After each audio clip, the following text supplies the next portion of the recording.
The letter trembled in Elias Carter's hands, the words blurring as tears welled in his eyes. "You're not welcome, Dad. I can't have this at my wedding." Each syllable was a dagger, sharp and deliberate.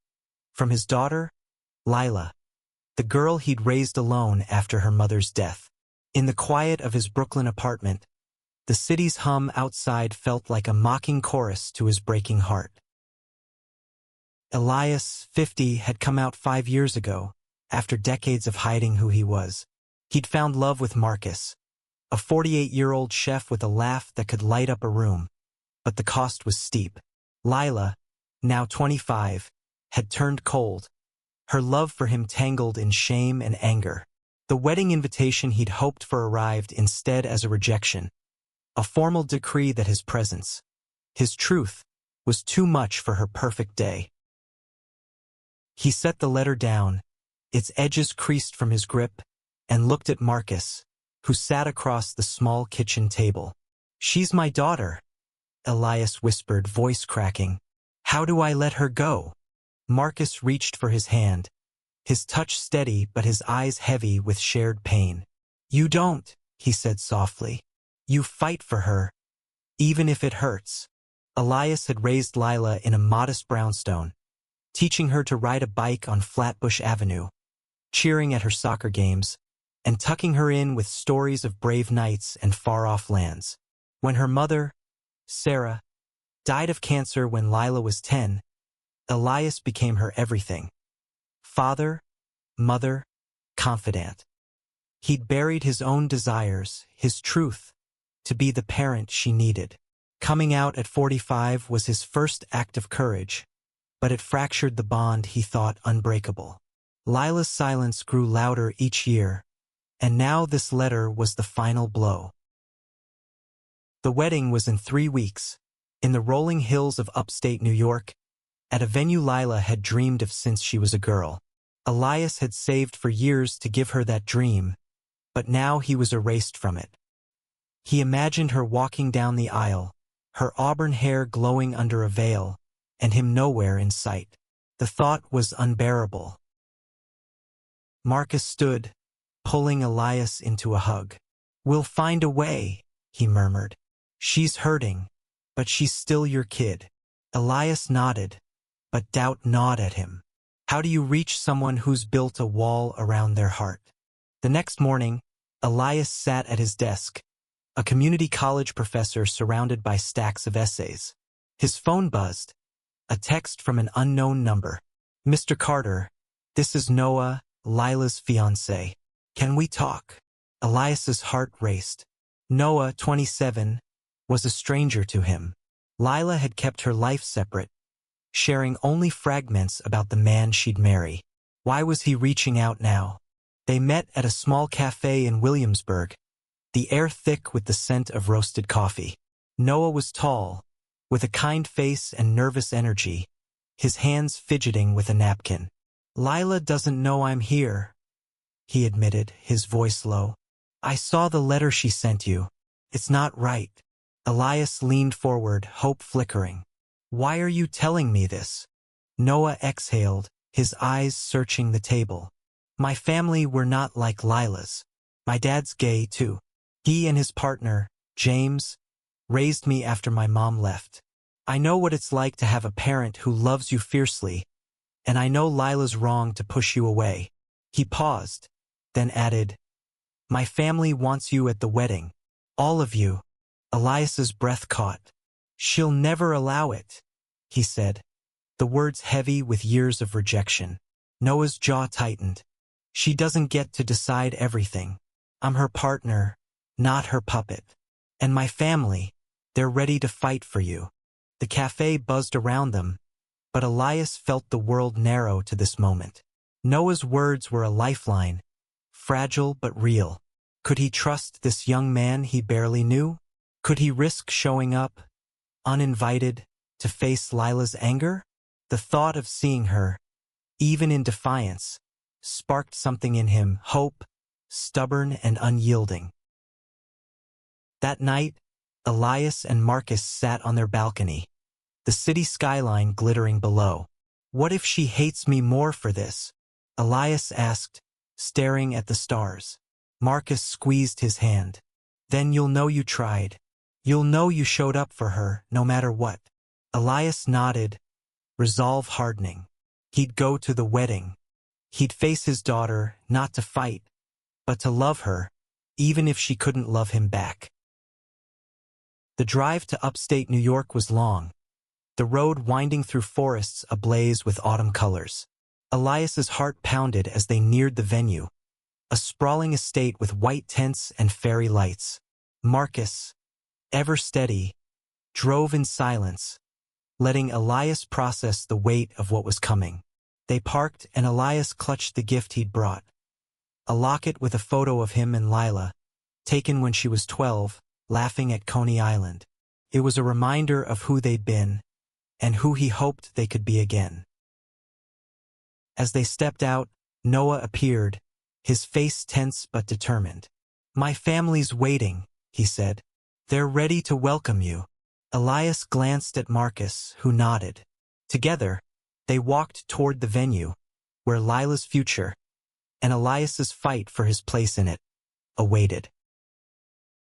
The estate glowed under the late afternoon sun, its manicured lawns dotted with guests in elegant attire. Elias's stomach churned as he scanned the crowd, searching for Lila. He hadn't seen her in person in over a year, their last meeting a tense coffee date where she'd barely looked at him. Now, he was here, uninvited, stepping into her world with a heart full of hope and fear. Noah led Elias and Marcus to a quiet corner near a rose garden, where two men waited. One was older, about Elias's age, with a warm smile and graying temples. Noah's father, David. Beside him stood James, his partner, a wiry man with sharp eyes and a quick grin. "Elias," David said, extending a hand. "We've heard so much about you, your family here." The words hit Elias like a wave, both comforting and surreal. He'd spent years feeling like an outsider, even in his own home. James clapped Elias on the shoulder. "Noah told us what Lila did. It's not right, and we're not standing for it." Elias swallowed hard, gratitude mixing with unease. "I don't want to ruin her day," he said. David's expression softened. "You're her father. Your presence isn't a disruption. It's a gift, even if she doesn't see it yet." They moved toward the main tent, where laughter and music spilled out. Elias caught sight of Lila across the lawn, radiant in a flowing white dress, her auburn hair pinned with delicate flowers. His heart ached. She was still his little girl, even if she didn't want him here. Marcus squeezed his arm, grounding him. "One step at a time," he whispered. Noah's plan was simple but risky. Blend Elias and Marcus into the crowd, seated with David and James, and let Lila see them naturally. If she reacted poorly, they'd leave quietly.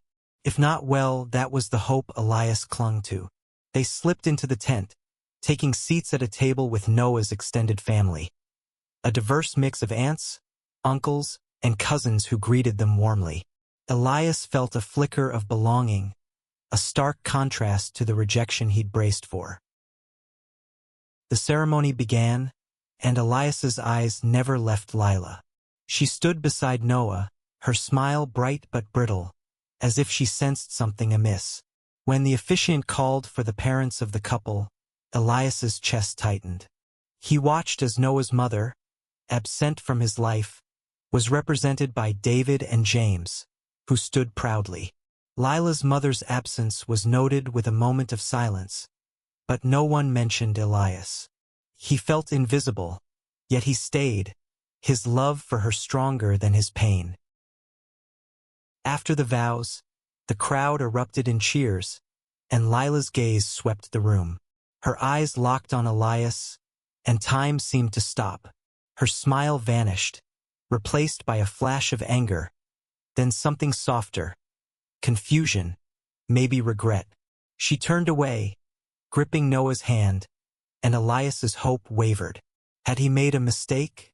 At the reception, Noah approached, his face apologetic. "She saw you," he said. "She's upset, but she hasn't asked you to leave. That's something." Elias nodded, his throat tight. "Thank you, Noah, for all of this." Noah shook his head. "It's not just me. My family's got your back. They know what it's like to fight for love." David and James joined them, sharing stories of their own struggles. Coming out in the 90s, facing rejection, and building a family despite it all. Their resilience gave Elias strength. He wasn't alone in this fight. As the night wore on, he watched Lila from afar, dancing with Noah, laughing with friends. Each smile was a reminder of what he'd lost, but also what he still hoped to reclaim. Then, a moment shifted everything. Lila's best friend, Maya, a 26-year-old artist with a bold streak, approached Elias's table. "She's struggling," Maya said quietly. "She loves you, but she's scared. Her mom's family, they filled her head with garbage about you." Elias's jaw clenched. Sarah's parents had never accepted him after he came out, their conservative values poisoning Lila's view. "What do I do?" he asked. Maya's eyes were fierce. "Show her you're still her dad. Don't give up." Elias took a deep breath, the locket in his pocket feeling heavier. He knew confronting Lila tonight might backfire, but Maya's words lit a fire in him. He wasn't just fighting for a seat at her wedding.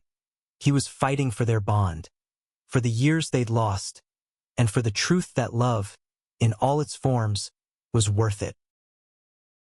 The dance floor pulsed with life, fairy lights casting a warm glow over swaying couples. Elias stood at the edge, his heart a battlefield of resolve and doubt. He wanted to approach Lila, to bridge the chasm between them, but her earlier glare lingered in his mind. Marcus, ever his anchor, leaned close. "You don't have to do this alone," he said. "We're here." Noah's family had become an unexpected shield. David and James shared knowing glances, their own history of rejection giving them a quiet strength that bolstered Elias. Even Noah's cousin, Tara, a 30-year-old lawyer with a sharp wit, chimed in. "If she flips out, we've got your back," she said, her tone half joking but earnest. Elias managed a small smile, grateful for this makeshift family. He caught Lila's eye again as she stepped off the dance floor, her dress shimmering under the lights. She was heading toward the bar, alone for the first time all night. Elias's pulse quickened. This was his chance. He slipped the locket from his pocket, its cool metal grounding him, and started toward her. But before he could reach her, a hand grabbed his arm. It was Sarah's mother, Helen, a stern woman in her 70s, her face a mask of disapproval. "You shouldn't be here," Helen hissed, her voice low but venomous. "You're embarrassing Lila." Elias froze, the old shame creeping in. Helen had never hidden her disdain after he came out, blaming him for breaking their family. "This is my daughter's wedding," he said, voice steady despite the tremor in his chest. "I have a right to be here." Helen's eyes narrowed. "You gave up that right when you chose this." She gestured vaguely toward Marcus, who stood a few feet away, watching with quiet concern. Elias's anger flared, but he held it in check. "I chose to be honest," he said. "Lila deserves to know who I am." Helen scoffed, turning away, but her words lingered like a toxin. Shaken but undeterred, Elias approached Lila at the bar. She was sipping a glass of wine, her shoulders tense. "Lila," he said softly, and she stiffened, her eyes meeting his. "What are you doing here?" she asked, her voice sharp but trembling. "I told you not to come." Elias held out the locket, its chain catching the light. "I couldn't stay away," he said. "You're my daughter, and I love you. This," he gestured to the locket, "is us." Before everything got so complicated. Lila's eyes flicked to the locket, then back to him, her expression unreadable. "You don't get it," she said, voice cracking. You being here, it makes everything harder. Why? Elias pressed, stepping closer. Because of what your grandparents think? Or because you're ashamed of me? The words stung them both, and Lila's face crumpled. I'm not ashamed, she whispered, but it sounded like a lie, even to her. I wanted this day to be perfect. Elias's heart broke anew, but he pushed forward. I'm not here to ruin anything. I'm here because you're my kid, and I'll never stop showing up for you. Tears welled in Lila's eyes, and for a moment, he thought she might soften. But then she turned away, leaving the locket in his hand and a hollow ache in his chest. Back at the table, Marcus and Noah's family rallied around him. She didn't kick you out, James pointed out. That's progress.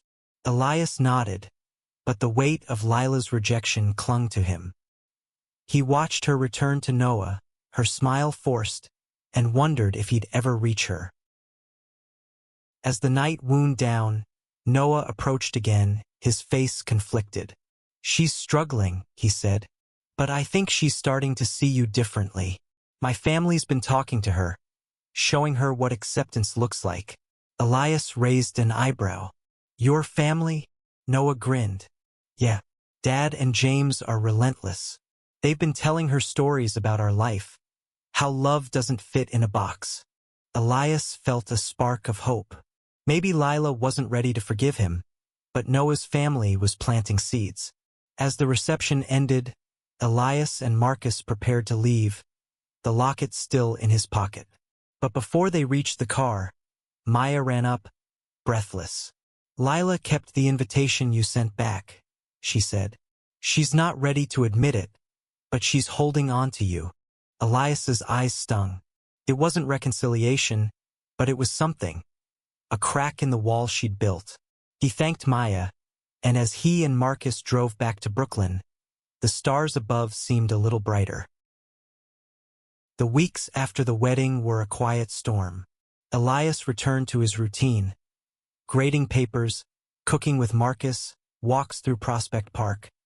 But Lila's silence was louder than ever. The locket sat on his nightstand, a daily reminder of the gap between them. Yet Maya's words echoed. She's holding on to you. Elias clung to that, even as doubt whispered he'd pushed too far. Marcus, ever the optimist, kept him grounded. She's processing, he said one evening, stirring a pot of gumbo in their cramped kitchen. You showed up. That's what matters. Elias nodded, but the ache persisted. He'd spent years building a life he was proud of. His love for Marcus, his work, his truth. But losing Lila felt like losing a piece of his soul. Then, a month after the wedding, an email arrived from Noah. The subject line was simple, Lila.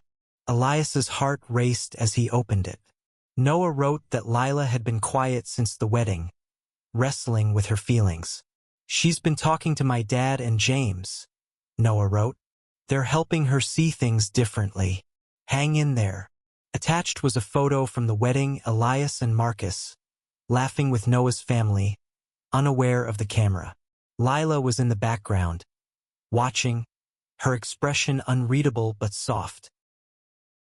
Elias showed the photo to Marcus, his voice thick. She was looking at us, he said. Not with anger. That's new. Marcus pulled him close. She's your daughter. She's got your heart, even if she's fighting it.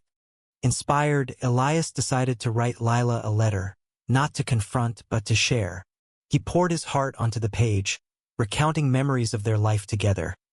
Teaching her to bake cookies at midnight, their road trip to Niagara Falls, the way she'd hug him after a bad day. I'm not perfect, he wrote, but my love for you is.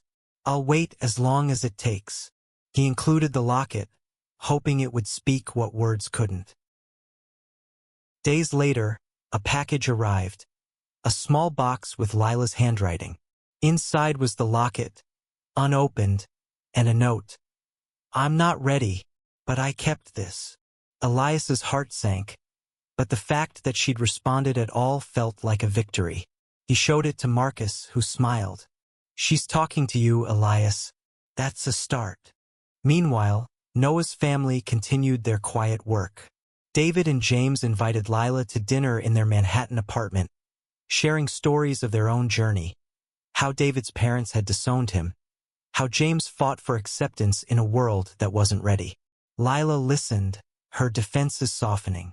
"I don't know how to let him back in," she admitted one night, tears in her eyes. David took her hand. "You don't have to have it all figured out. Just take one step." Back in Brooklyn, Elias kept teaching, his students a welcome distraction. One day, a student, Jamie, a 20-year-old non-binary kid, shared their own story of family rejection. "They'll come around," Jamie said, their voice hopeful. "Or they won't. But you're enough, Professor." The words hit Elias hard, reminding him of his own worth, even if Lila couldn't see it yet. Then a breakthrough came. Noah called, his voice urgent. "Lila wants to meet. Not at your place, neutral ground. She's ready to talk." Elias's hands shook as he agreed to meet at a small diner in Queens, a place they'd gone to when Lila was a teen. He arrived early, nerves jangling, and ordered coffee he didn't drink. When Lila walked in, her eyes met his, and for the first time in years, she didn't look away. They sat, the air heavy with unspoken words. "I was angry," Lila started, her voice soft. "Not just at you, but at everything. Mom's gone, and you changed, and I didn't know how to handle it." Elias nodded, letting her speak. "Seeing you at the wedding, it hurt, but it also reminded me of how much I miss you." Elias reached across the table, hesitant. "I miss you too, kid. I'm here, whenever you're ready." Lila's eyes filled with tears, and she didn't pull away. It wasn't forgiveness, not yet, but it was a door cracking open. The diner meeting became a turning point, fragile but real. Lila didn't promise reconciliation, but she agreed to keep talking. Over the next few months, they met weekly, sometimes at the diner, sometimes in parks or coffee shops. Each conversation peeled back layers of pain, revealing the love still buried beneath. Elias learned to listen without pushing, to let Lila set the pace. Marcus, always in the background, gave him the strength to keep going. Lila began to share more. Her fears, her guilt, the pressure from her grandparents to reject Elias. "They made me feel like I had to choose," she admitted one chilly afternoon, clutching a hot chocolate. "I didn't want to lose you, but I didn't know how to keep you." Elias's heart ached, but he saw her struggle clearly now. "You don't have to choose," he said. "I'm your dad, no matter what." Noah's family played a quiet but powerful role. David and James invited Lila and Noah to family gatherings, where love was celebrated in all its forms. Lila saw how Noah's cousins adored David and James, how their home was filled with laughter and acceptance. It challenged the rigid beliefs she'd absorbed from her grandparents, slowly reshaping her view of Elias. One evening, Lila asked to meet Marcus. It was a small step, but monumental. They gathered at Elias and Marcus's apartment, the air thick with nerves. Marcus, with his easy charm, broke the ice with stories of his childhood in New Orleans, making Lila laugh for the first time in years. Elias watched, his heart swelling. This was the family he'd dreamed of, imperfect, but trying. The turning point came on Lila's birthday, 6 months after the wedding. Elias invited her to dinner, just the two of them, at a small Italian restaurant they'd loved when she was a kid.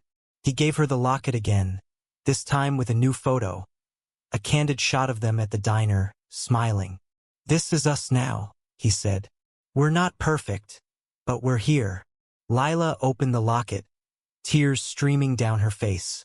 "I'm sorry, Dad," she whispered. "I was wrong."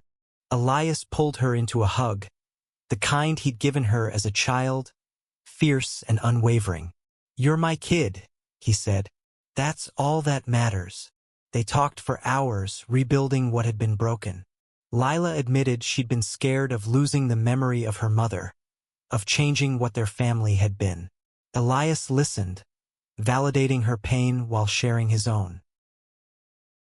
In time, Lila grew closer to Marcus, too, inviting him to join their dinners. Noah's family became a bridge, showing her that love could expand, not erase, the past. Helen and Sarah's family remained distant, but Lila set boundaries, choosing her own path. She and Elias weren't fully healed, but they were healing together. On a warm spring day, Elias and Lila walked through Prospect Park, the locket gleaming around her neck. "I'm proud of you, Dad," she said, her voice steady. "For being you." Elias smiled, tears in his eyes. "And I'm proud of you for finding your way back." The journey had been painful, but it taught them both that love, when fought for, could overcome even the deepest divides. Noah's family, with their unwavering support, had shown Lila that family wasn't about perfection. It was about showing up, no matter what. As Elias and Lila laughed under the cherry blossoms, he knew they'd never lose each other again.